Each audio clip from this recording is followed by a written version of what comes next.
Well, welcome. I'm Dr. PJ. I'm the Public Relations Manager for District 44 Toastmasters. I'm joined here with the 2023-2024 District Director, Rod Alexander. How you doing today, Rod? I'm doing well. How about yourself? I'm doing super fine. How does it feel to be on your way out? It's exciting, but it's a bit bittersweet as well. You know, I have been on such a long journey, and now that it's coming to an end, it's a bit bittersweet. But again, I'm excited. I'm looking forward to getting my time back. Absolutely understandable. So, Rod, reflecting on your journey in Toastmasters, what has been some of your most significant challenges? Interesting question. Had a lot of challenges over the course of the last year. But I think one of the biggest challenges that I had coming into this role was all of a sudden I had a bit of imposter syndrome. I felt like I had been trained and I had a lot of knowledge coming into the role, but when it came time to start, I was a little unsure of myself, if I could actually do it and be successful. I wasn't sure of the challenges that were gonna lie ahead. I didn't know what type of team I was going to have as far as area directors. And so there were just a lot of unknowns that kept me up at night. And like I said, I felt like maybe I didn't have everything that I needed to be successful in the year. And so that was probably the biggest challenge coming into the role that I had. Coming now almost to the wire and looking back, how do you feel about that imposter syndrome now? Well, now it went away. I realized that I did have what it takes to be successful, and it wasn't just about me, but it was about how do I support the team that I did have. It was about how did I take the things that I've learned over the past 2 years and apply it now. It was also about the advice and those who came before me. I had several past district directors and other district leaders really encourage me and give me tips and advice. And so it was really just about looking at all of that as a whole and realizing you do have what it takes. And you have to, one, be confident in knowing that you can deliver it. And I think that confidence is what was needed the most. And so somewhere along the way, I found that confidence and I was able to turn that around and not feel that way.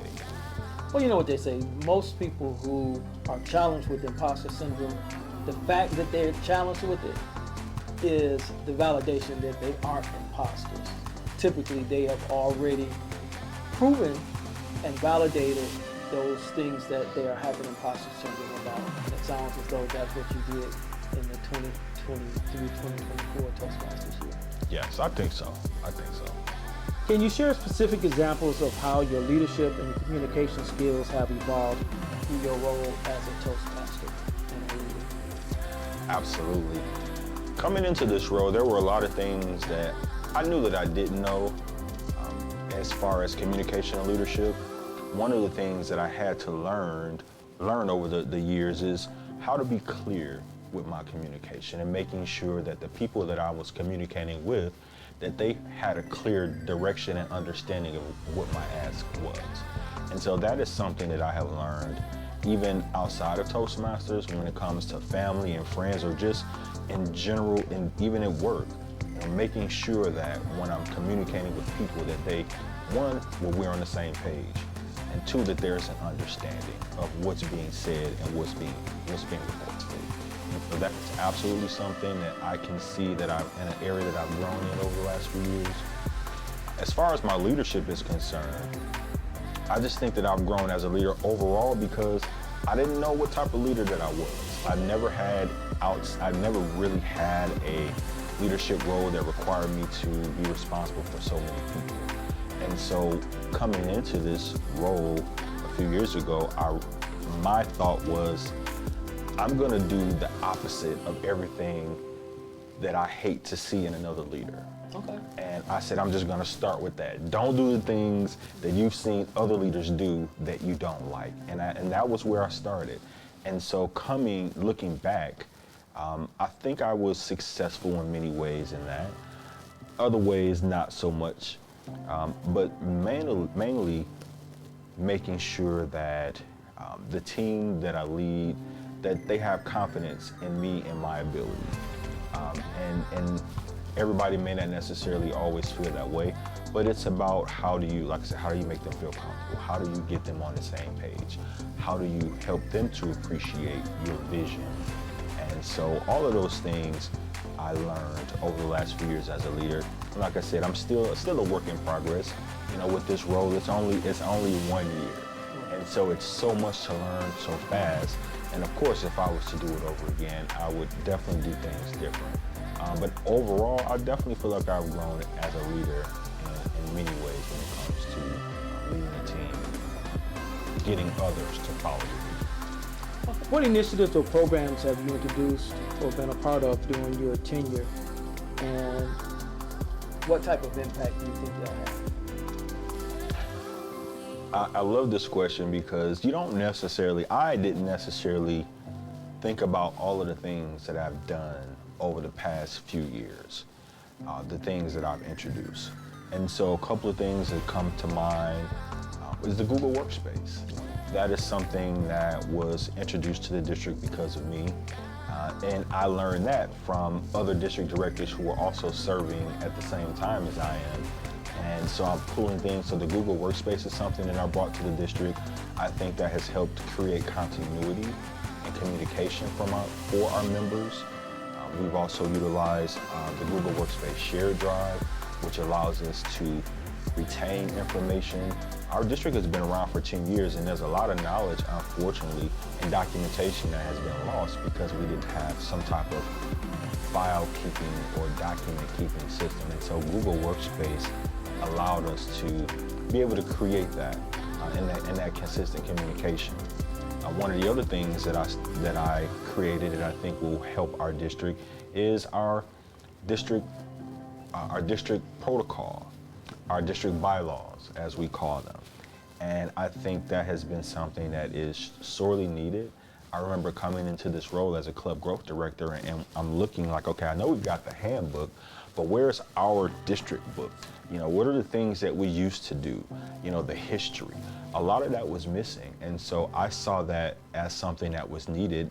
And I decided that by the time that I was district director, that would be something that I would make sure happens before my term end. And that is something that I'm excited that we were able to roll that out, and it goes into effect on July 1st. And so I think those are a couple of things that I've done and introduced to the district that I think will have a lasting effect, not just for our leaders, but also for our members. Okay. Has your involvement in Toastmasters influenced your professional life, and if so, how? Absolutely. I recognized very early on that public speaking was something that was not hard. I'm grateful that my father passed on this smooth voice to my brother and I. I think I have kind of taken it a little bit farther with how I use my voice. But Toastmasters has given me the confidence to really speak in any capacity, regardless of what it is. I don't mind getting up in front of a room full of 500 people or 1,000 people or just 2 or 3. Toastmasters has really given me that confidence to know that I can deliver and that I can communicate effectively with any audience that I'm in. And that's in my professional life.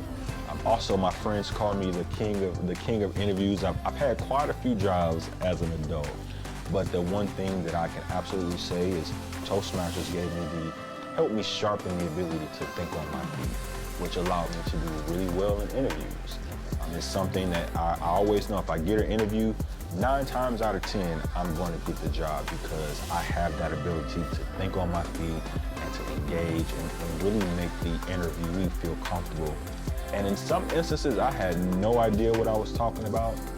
But if you make them feel like you know what you're talking about, if you can sell it, they'll buy it. They will buy it. And so that's how it has helped me. And even in my personal life with my family, it has allowed me to learn how to listen more.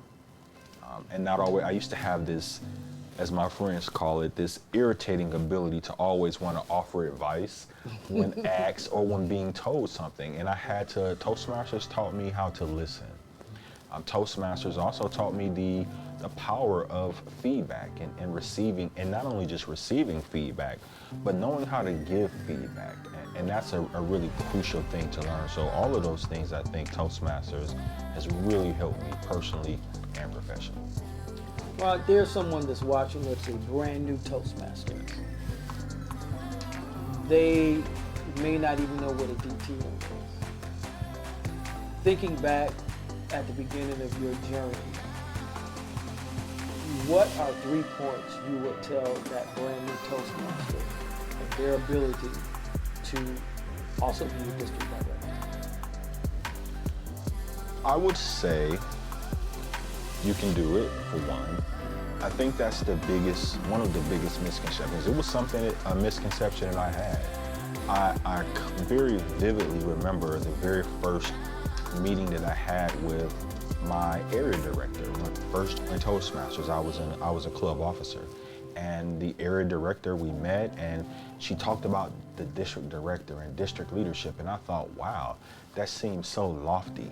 And I never got my degree. I took the work route and never finished my degree, but I thought that in order to be district director, you needed a master's degree or some type of higher ed degree, and so it wasn't anything that I ever saw for myself. But as I progressed through Toastmasters, I recognized that this was absolutely the best place for me to not have the experience, but try to learn so that I could be a district director. And so my first point with that is never think that it's outside of your ability to do. If you want to, if you have the desire, then there are absolutely people who will help you to get to that level and help train you and help you to get comfortable not only with yourself, but with leading others in preparation for becoming a district director. The second thing that I would say is, you have to really dedicate yourself to the goal of if that's what you want to do. One of the things I love about our organization is that there are so many avenues that one can go in their leadership, as long as you have the desire and the will to do it. And so if you have that, then go for it. And then the third thing I would say is you have to find someone within the organization as a mentor. I think it is one of the more crucial aspects of what we do, is having a mentor, because you don't know it. You don't know what the district director role is like. You don't necessarily know what you need to know in order to prepare for that. So find someone within the organization who has been around for a little bit and can help guide them in the right direction to get to that role of district director, if that's what they so choose. Very good. Now we've talked about the beginning Toastmaster. Let's move from there to the incoming 2024-2025 district director. What are 3 things that you've learned during your journey that you believe are imperative to share with the incoming director? One thing I would say is always remember that Toastmasters are humans first. There are so many things that are going on in people's personal lives that we don't necessarily think about. We know that we have a job to do. We know that these people have signed up to do a role, and it is our role, as our job as district director, to hold them accountable for the things that they said that they are going to do. However, sometimes I know for myself, I tended to forget that aspect sometimes, that you're dealing with people. People have personal things going on, family, things that they don't talk about or that they keep to themselves. And so keeping that in mind helped me to shift my mindset when it came to getting things done and working with people. So that would be my first piece of advice, is to never forget the human side of our role. The second thing is stay true to your goal.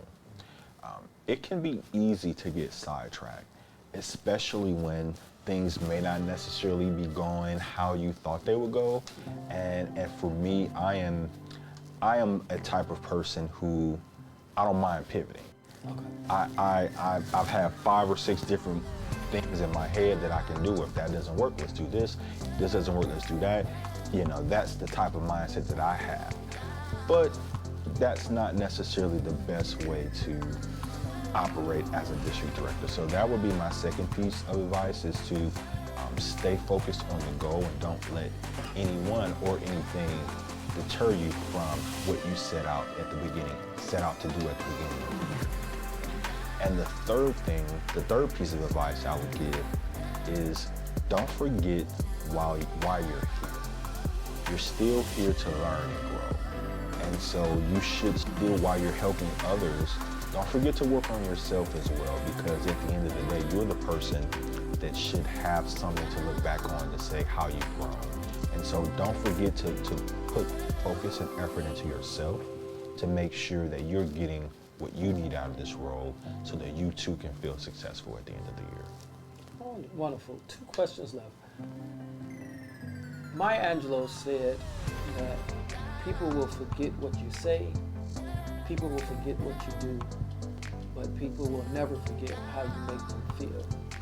I want to reverse that question. How has District 44 made Rod Alexander feel? District 44 made me feel really good, especially considering that I have not been in this district as long as some people have. The district really embraced me, and that was something that I was concerned about. I wasn't sure exactly how I would be received as someone that was new to the district. I joined District 44 in 2017, coming over from District 14. And so that was something that I was concerned with. I wasn't exactly sure how people would receive me. I wasn't exactly sure if people would want to be on a leadership team under me. But if looking back over the last 3 years from CGD on up to District Director, District 44 has treated me with so much love and respect and have really made me feel like this journey was worth it and that coming over here was absolutely the best move for me. Right.